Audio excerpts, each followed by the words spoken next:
Ever wonder where do gays go after death? Come to find out, where do they go to? In a world where colors blend, there exists a spectrum of identities, each unique, each beautiful, each grappling with acceptance. Imagine feeling isolated, torn between who you are and the faith you hold dear. Envision the turmoil, the internal conflict, the silent cries for acceptance echoing within. The fear of rejection looms large, painting a picture of despair. But is it as bleak as it seems? The answer lies not in rejection, but in acceptance, not in judgment, but in grace. We must shift our perspective and understand the essence of Jesus' love.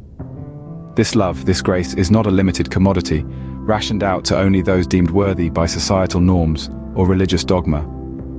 No, grace is an infinite, boundless entity, a testament to the unconditional love of a compassionate Creator. The narrative of grace is one of radical acceptance. Regardless of who you are, where you've been, or the identity you wear, know this. You are cherished. You are embraced, just as you are. There's no need to hide, no need to change. God's love is not a puzzle to be solved or a prize to be earned. It's a gift, freely given, freely received. Remember, grace does not discriminate. It doesn't divide or categorize. Grace, the ultimate act of love, knows no boundaries, no prejudices. It embraces us all as we are. In this embrace of love, there is room for everyone.